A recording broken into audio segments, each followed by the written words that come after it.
Subscribe பட்டனை அமுக்குங்க, bell பட்டனை அமுக்குங்க. வாழ்க வளமுடன். இப்படிக்கு பாட்டி வைத்தியம். வணக்கம்ப்பா, உங்கள் பாட்டி பேசுகிறேன். இப்போ நான் உங்களுக்கு வல்லாரக்கீரை பொரியல் செஞ்சு காட்டப்போறேன். வல்லாரக்கீரை குழந்தைகளுக்கு இந்த படிப்புக்கெல்லாம் ஞாபக சக்தியை கொடுக்கறது, இந்த நரம்பு தளர்ச்சி, நரம்பு பிரச்சனைக்கெலாம் இது ரொம்ப நல்லதுப்பா.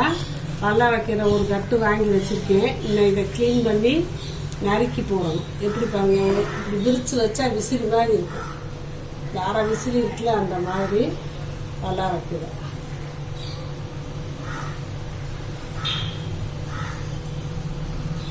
இதை சூப்பு வைக்கலாம், தோசை மாவில் அரைச்சி சாப்பிடலாம், கூட்டு வைக்கலாம், பொரியல் பண்ணலாம். என்ன செஞ்சாலும் இதில் லேசாக கொஞ்சம் கசப்பு இருக்கும். அதனால் இன்றைக்கி நான் உங்களுக்கு முட்டையை போட்டு பொரியல் பண்ணி காட்டுறேன். இப்படி பசங்க பிரியமாக சாப்பிடுவாங்க. இந்த எக்ஸாம் நேரத்தில் நல்லா சாப்பிடணும் இல்லையா, அதனால தான் நான் உங்களுக்கு செஞ்சு காட்டுறேன். இதுதான் வல்லாரக்கீரைப்பா. இலை பாருங்க, விசிறி மாதிரி இருக்குது, விசிறி மாதிரி இருக்கும். இதை நான் இந்த காம்பெல்லாம் எடுத்துட்டு இந்த இதை மட்டும், இந்த இலையை மட்டும் கிள்ளி நல்லா 2 தடவை 3 தடவை அலசிட்டு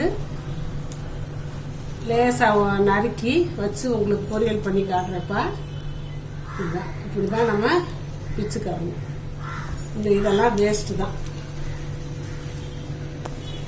நறுக்கி வச்சாச்சுப்பா. வெங்காயம் நறுக்கி வச்சுருக்கேன். பூண்டு கொஞ்சம் ஒரு 5-6 பல்லு தட்டி வச்சுருக்கேன். இது மிளகு சீரக பொடி ஒரு 3/4 ஸ்பூன் வச்சுருக்கேன். 3/4 ஸ்பூன் போதும். காரத்துக்கு செரிமானத்துக்கு சீரகம் 2 மிளகு சீரக பொடி. இது நாட்டுக்கோழி முட்டை. இதை இப்போ செஞ்சு காட்டுறேன். இப்போ எண்ணெய் 1 டீஸ்பூன் ஊற்றியாச்சுப்பா.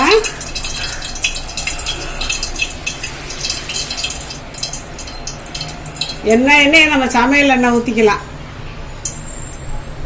ஒரு 1/4 டீஸ்பூன் கடுகு போட்டிருக்கேப்பா.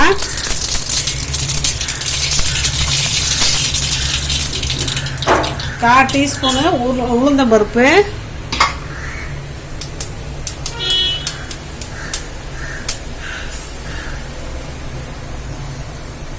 உளுந்து கொஞ்சம் பாதி செவந்து வெங்காயத்தை போட்டுக்கலாம்.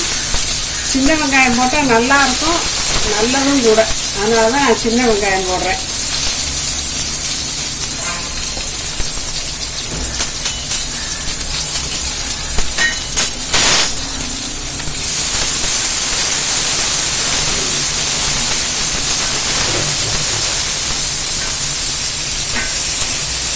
கீரை பார்க்க நிறையா தான்ப்பா தெரியும், ஆனால் கொஞ்சமாக போயிடும். நம்ம இந்த வெங்காயத்துக்கு அளவுக்கே உப்பு போட்டுக்கலாம். வெங்காயத்துக்கும் அந்த 2 முட்டை உடச்சி ஊற்றுவேன், அதுக்கு அளவாக நினச்சி நம்ம உப்பு போட்டுக்கலாம்.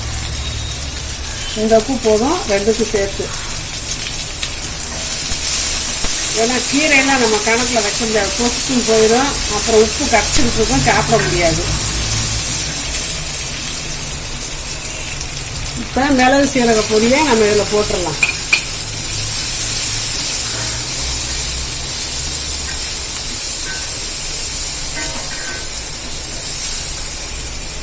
மஞ்சப்பொடி கூட கொஞ்சம் போட்டால் தேவை. முட்டை போட போகிறோம் இல்லையா, முட்டை போட்டால் ஒரு மாதிரி வாடை அடிக்கும். அந்த இதுக்கு தான் நம்ம மஞ்சத்தூள் போடுறது. நல்லா வதங்கட்டும் வெங்காயம். வதங்கிடுச்சுப்பா. இந்த கீரையை போட்டு நம்ம வதக்கிடுவோம். வதக்கிட்டு அப்புறம் தேவையான அளவு நம்ம தண்ணி ஊற்றிக்கலாம்.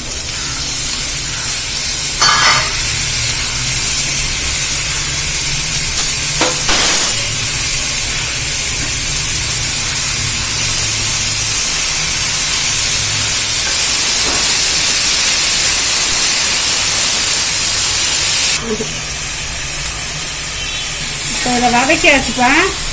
சும்மா கொஞ்சம் தண்ணி ஊற்றிக்கலாம். கொஞ்சம் இது தெளிச்சு விட்டாப்புல போதும், இந்த அளவு போதும்.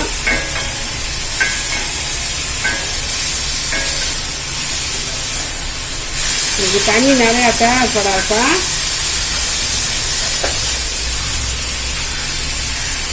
இந்த ஸ்டேஜில் நம்ம இந்த தட்டி வச்ச பூண்டை போட்டுக்கலாம். பூண்டு ரொம்ப நேரம் வேகக்கூடாது, அதனால தான் நம்ம இந்த கீரை கொஞ்சம் வதங்கின பிறகு போடுறோம்.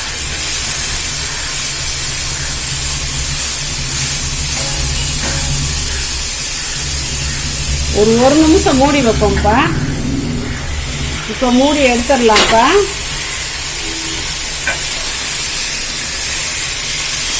கீரை வெந்து வணங்கிடுச்சு. இப்போ நம்ம இந்த முட்டையை அடித்து ஊற்றிடலாம். இப்போ இந்த முட்டை எதுக்கு ஊற்றுறோம்னா, இது நாட்டுக்கோழி முட்டைப்பா. நான் பிராய்லரே சாப்பிடாதீங்கன்னு சொல்லுவேன். நாட்டுக்கோழி முட்டை சாப்பிட்டுக்கோங்க. இது எனக்கு பக்கத்து கடையில் கிடச்சி ஒரு முட்டை வந்து 10 ரூபா. அந்த முட்டைனா 5 ரூபா. பரவாயில்ல, 10 ரூபா போட்டால் கூட நம்மளுக்கு நாட்டுக்கோழி முட்டை கிடச்சிக்கிடுச்சு.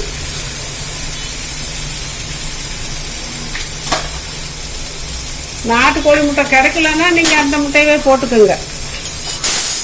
லெட்டான் முட்டை இப்போ கிடைக்குதுல்ல, அதையே போட்டுக்கோங்க. ஆனால் இது நாட்டுக்கோழி முட்டை நல்லது. நம்ம செலவழித்து குழந்தைகளுக்கு நல்லா மூளை வளர்ச்சி நல்லா ஸ்ட்ரென்த்து கிடைக்கணும் தான் நம்ம செய்கிறோம். போயிட்டு போகுது. குழந்தைகளுக்கும் கொடுக்கலாம், நம்மளும் சாப்பிட்டுக்கலாம்.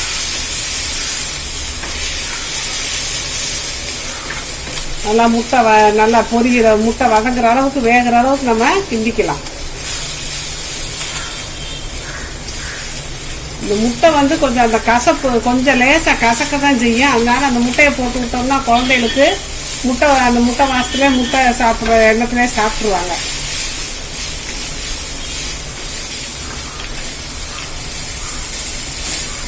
வல்லாரக்கீரையில் புளி சேர்க்கக்கூடாது.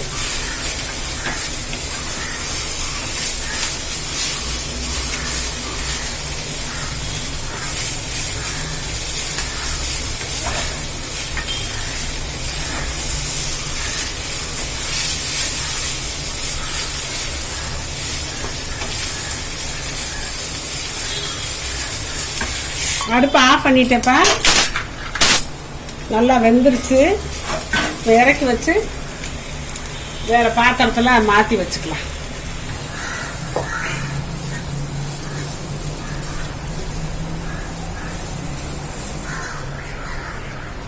உப்பு சரியாக போமாண்டோம்.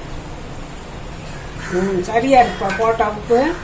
நம்ம கீரையவே கணக்கில் எடுத்துக்கிறக்கூடாது. அந்த வெங்காயம் முட்டைக்கு தான் நம்ம உப்பு போடணும்.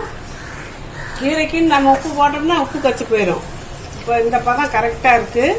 இப்போ இந்த கிண்ணத்தில் மாற்றி வச்சுக்கிறேன்.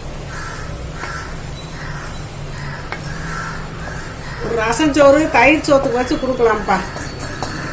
சாம்பார் பருப்புனாலும் பரவாயில்ல கொடுக்கலாம்.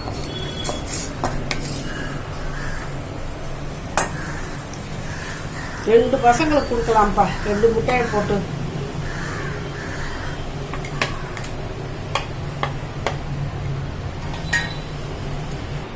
வல்லாரக்கீரை பொரியல் வந்து ரெடி ஆயிடுச்சுப்பா. இப்போ வந்து எக்ஸாம் டைம். பசங்க படிக்கணும். படிச்சது மனசுல நிற்கணும், மண்ட மூலையில நிற்கணும்.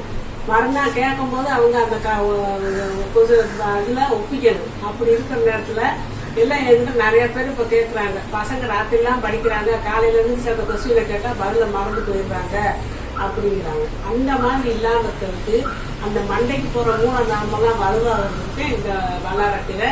ரெண்டாவது இந்த நரம்பு தளர்ச்சி உள்ளவங்க, நரம்பு வீக்காக இருக்கவங்கலாம் இதை சாப்பிடலாம். இதை சாப்பிட்டா ரொம்ப நல்லது. ஃபஸ்ட்டு இந்த படிக்கிற பசங்களுக்கு இந்த மாதிரி நீங்கள் செஞ்சு கட்டாயம் நீங்கள் கொடுத்தீங்கன்னா வாரத்துக்கு 2 தடவை கொடுக்கலாம்ப்பா. வாரத்துக்கு 2 தடவை கொடுக்கலாம். இந்த எக்ஸாம் வரைக்கும் எப்படியும் ஒரு இப்போ ஆரம்பிச்சிங்கன்னா எக்ஸாம்லாம் முடிகிற வரைக்கும் ஒரு 4 வாட்டி கொடுத்துருங்க. எப்படியாவது கொடுத்து சாப்பிட வச்சுருங்க. பசங்க மறக்க மாட்டாங்க. அவங்க மூளைக்கு வலு கிடைக்கும், ஞாபக சக்தி கிடைக்கும். இந்த மாதிரி வல்லாரக்கீரை பொரியல் செஞ்சு கட்டாயம் நீங்கள் கொடுக்கணும்ப்பா. வாழ்க வளமுடன். இப்போ நிறைய பேர்ப்பா நான் அவங்க கொஸ்டினுக்கு ஆன்சர் சொல்கிறதில்லன்னு கேட்குறாங்க. சொல்லிக்கிட்டு தான்ப்பா இருக்கேன். நான் அதுக்குன்னு சொல்லி பார்வையாளர்கள் கேள்வி பதில் நான் போட்டிருக்கேன். அதை பார்த்துக்கோங்கப்பா. அதை பார்த்தீங்கன்னா உங்களுக்கு தெரியும். நான் வரிசையாக கேள்வி பதில் போட்டுக்கிட்டே இருக்கேன். அதில் போட்டு பார்த்தீங்கன்னா நீங்கள் கேட்ட கேள்விக்கெல்லாம் நான் பதில் சொல்லிடுறேன்ப்பா. அதை கட்டாயம் நீங்கள் பார்த்து தெரிஞ்சுக்கோங்க. சப்ஸ்கிரைப் பட்டனை அமுக்குங்க, பெல்லு பட்டனை அமுக்குங்க. வாழ்க வளமுடன். இப்படிக்கு பாட்டி வைத்தியம்.